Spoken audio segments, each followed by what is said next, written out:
Welcome back to the Real World Project series with WordPress and BuddyPress.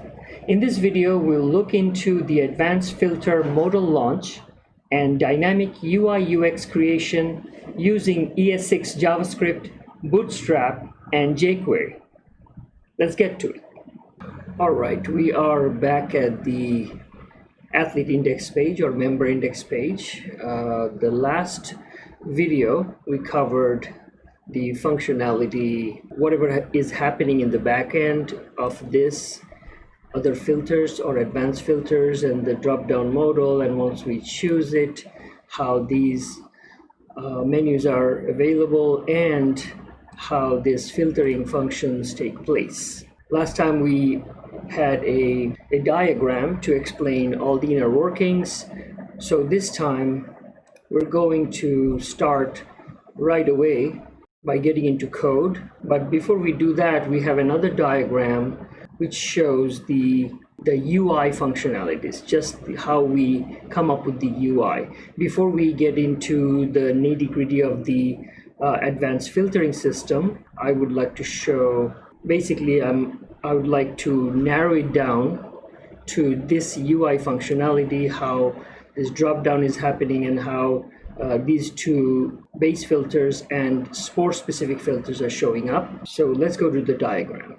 Okay, so basically as soon as we click on these other filters, this modal gets launched, and this modal, all these data, the sports names are actually coming from a local storage which was collected from the database via Ajax for a different scenario, which is basically to create these drop downs, location and sports, dynamically by loading the data behind the screen as soon as the home page gets loaded.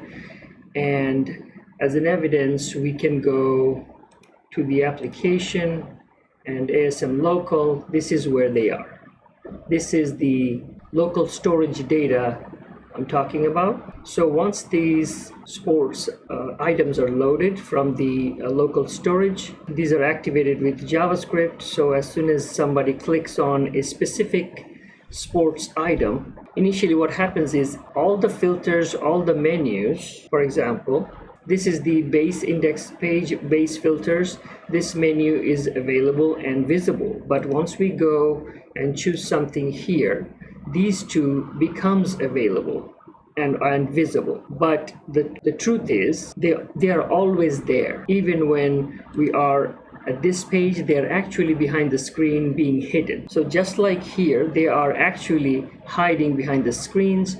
So as soon as somebody picks out a sports and clicks on it, those display none filters or classes are removed from exact ones that is representing that specific sports. And that's how that very specific sports item is being visible, like here, golf and golf related items.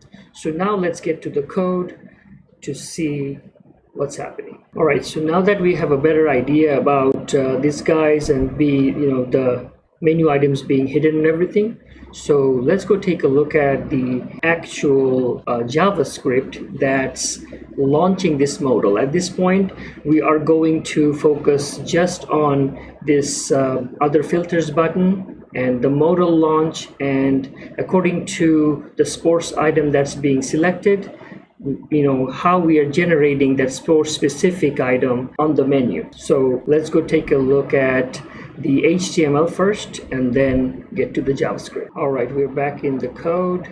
As you can see, it's theme name, and this is the BuddyPress theme files right here, and under members folder, this is where this index file located. And if we go look at the code, we see the top blue bar is right here, and the top filter bar, which is this one right here where the base filters are. Now this is always visible right on the same page, but if we, let's say, minimize that, we find top advanced filter bar, but this one actually stays as display none. This dnone class, which is a Bootstrap class, which is keeping this whole filter bar invisible at the moment. And we need to remember these IDs because these are the ones I will be using in my JavaScript to make them visible and collect all the necessary information. And as you can see at the top, these are all your base filters like verification, location, year, all that right here. These base filters. And then now let's get to where this sport specific stuff's coming from. So once we go down here, we begin to see this sport specific classes. This box is just for US football. It's representing all the positions, and remember this ID has a specific portion of it. I used it this way so that we can dynamically generate, the visibility or maintain the visibility of this specific stuff based on a logic that whatever sports item was chosen from the modal, right? For example, if we go to a rather familiar one, which is golf, this one, right? So now we can see there is handicap, there's a WAGR, national ranking, swing hand, just like here, handicap, national ranking, swing hand, etc. Now let's go look at the JavaScript code that is responsible for this function. Opening up the modal, and after being chosen, displaying this golf. We're going to tackle it step by step. All right, we are at the JavaScript level where you see it's the assets, source, JS, and modules, and the advanced filter modules go here. But since this is a separate functionality, because this is the UI UX creation functionality, so I created a separate folder for it, and this is where this file is located. And to begin with, we should notice like the jQuery we're pulling in as we are doing with all the scripts. But one additional thing we're doing is we're also pulling in the Bootstrap. I installed these using npm just like I do the others as a dev dependency. Like here, npm install Bootstrap and save and dev, just like I did all the other modules. But the issue here is it looks like it hasn't been used, right? Because otherwise it, VS Code would light it up. But if I disable it now, you will see that our modal will stop functioning.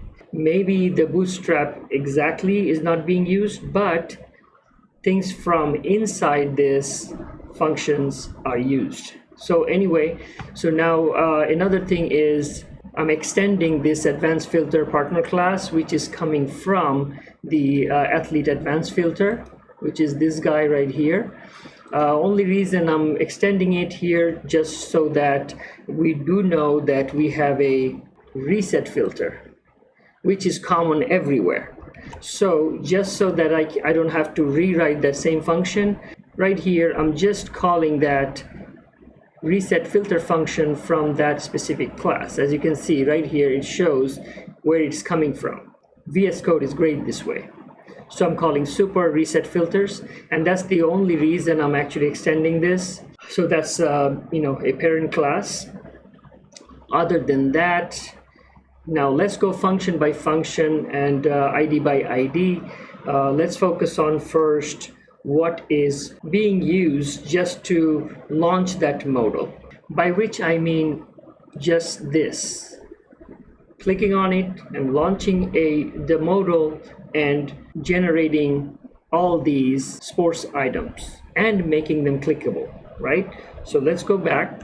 So first of all, right here, I'm calling in the modal button, the athlete advanced filter button. Where is it? Let's go and see where is it. So that's why I kept this, and once we inspect it, we find it right here.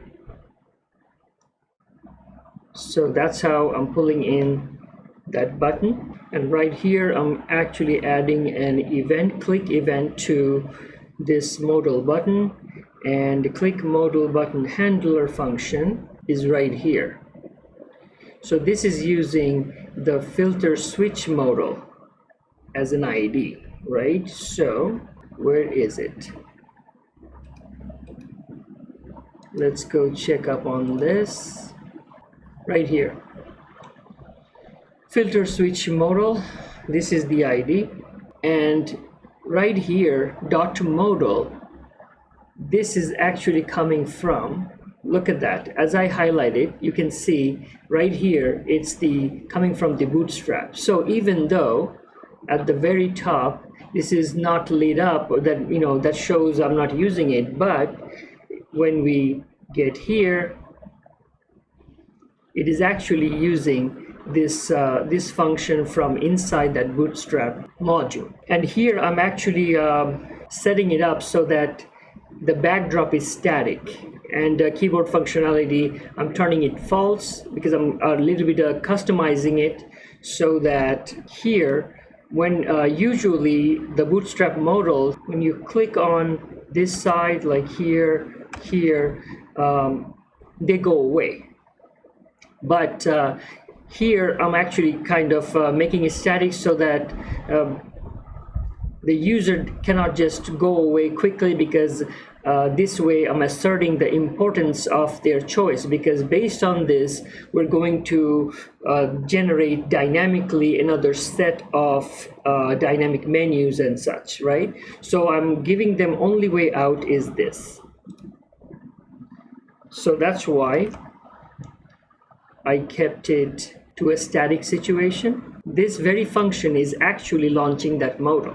As soon as we click that button, this modal is being launched with a static background. Okay, we got the modal launched, but now the question is how we fill it up with dynamic data and make them eventful. That means how to also add click events to each item so that they can eventually launch a sport specific result and filtering menus. Let's go check that out. Okay, we're back to the code. Now let's go look at what's happening here. This init function. As I commented here, running this init method to create the sports choice radio buttons, which is these guys. So let's go what's happening there. So the init actually launches since I put it right in this constructor.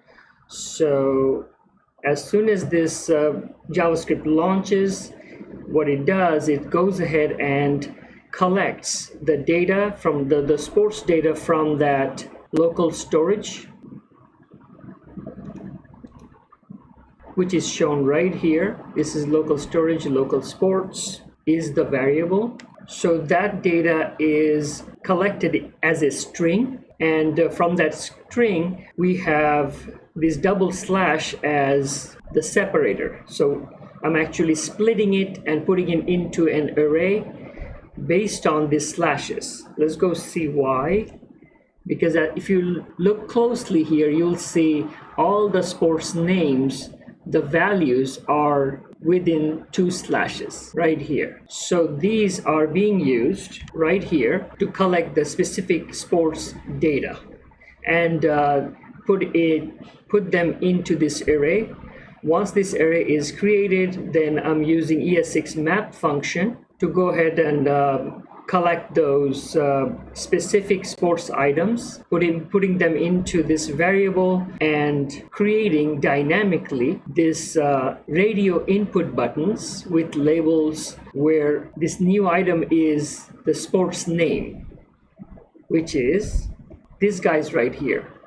Whatever we collect from here, I'm putting them right here and creating this as a radio button dynamically. And once these radio buttons are created, I'm appending that to the radio button box. And if we go back to the constructor, we will see this is the radio button box, and this is coming from the ID, which is Modal Sports Choice box. So let's see where that is. Okay, so let's go inspecting it. Right here. This box right here is the Modal Sports Choice box. So I keep collecting inside that loop one item at a time, creating them dynamically into a radio button and keep appending them as long as there are data available. And that's how this is being created dynamically. All right, so now that we created those items, radio button items, we need to add events to them. And if you look here, while we're creating them, we are actually dynamically adding this class to them also. Sports radio, right? Item. And then once this .init function is run, because by now all those items, radio items, has been created. Now we can actually call them by this class and find the specific radio item inside them.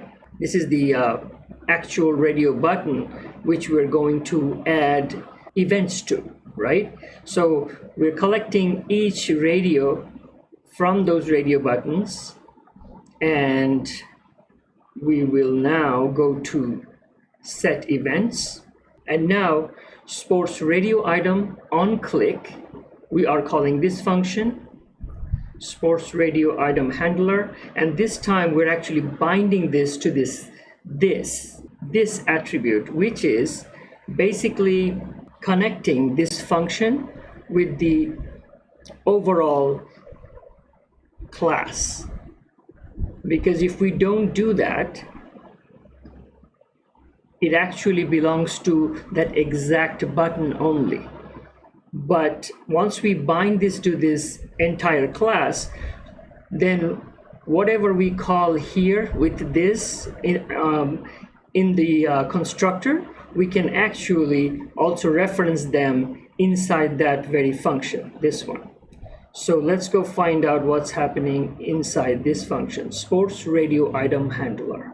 All right, so this is the sports radio item handler. We're sending the event here, and immediately we are stopping the immediate propagation of events, which is called event bubbling, which means basically we're keeping the event limited to just where they are assigned to, just to this radio button, so that they remain there and doesn't bubble up to the container and impact the surrounding areas.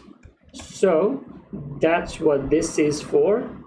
And now we are collecting the e.target.value, which is basically the sports name. We're collecting from right here, whichever radio button it is, we're going to collect this sports name and put it in this variable sports choice, and you'll see why. And immediately after that, we are also collecting advanced filter title, which is basically as soon as I click here, this area right here, if I go inspect, you will see sports title right here, which is this guy. So we're collecting that information, and immediately afterwards in that position we are adding this sports choice, which is the sports name, and we're adding it right there so that any sports we choose, that name shows up right here. Now what's next? And then immediately afterwards we are removing the dnone class from the advanced filter menu.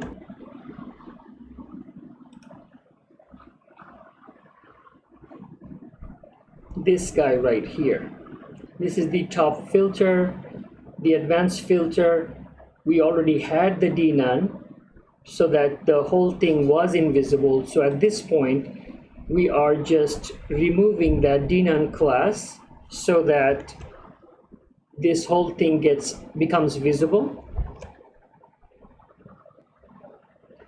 And here's another one, the modal hide class immediately, because as soon as we click, we need to get down to this page so that we can see the menus. So we had to remove the modal. So this is another Bootstrap class. This is another Bootstrap function, dot modal and hide. So we are hiding it, and before we launch this one, dot modal, right? This one brought it up, and this hide one will take it out right now. And at this point, we are going to do load sports-based filters. So this is also, we're sending this sports choice, which is this variable, the name of the sports. According to that, we are going to use this function, load sports filter, by sending the sports name as a variable. And this is what's happening here. So this sports, it comes in, and immediately we put everything that everything that menu had under dnone, which is display none. We make everything invisible. And where is this ID? Where is this menu box sports?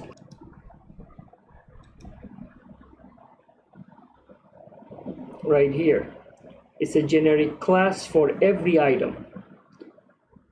Menu box sports. So I'm hiding all of them by adding the dnone class, as you see here, dnone. So now everything for a second gets invisible. And now with this variable we just passed, which is the sports name, sports choice, right? Here, depending on what that result is, I am removing the dnone class from that specific item, which can be seen right here, because I'm adding a generic class here, menu box sports, adding dnone, but according to this class, which is being dynamically created here, as you can see, menu box dash, and this golf would be coming from a variable. If we look back here, see, menu dash box dash, the sports name. This is also another ES6 functionality I'm using, a special way to use variables inside a string. So dynamically, this sports variable is coming from the click of that modal radio button. We're passing it here. We are making everything disappear by dnone, adding dnone class. And now, according to that sports, if it was, let's say, baseball, we go out there and add menu box baseball here, or as you can see, golf here.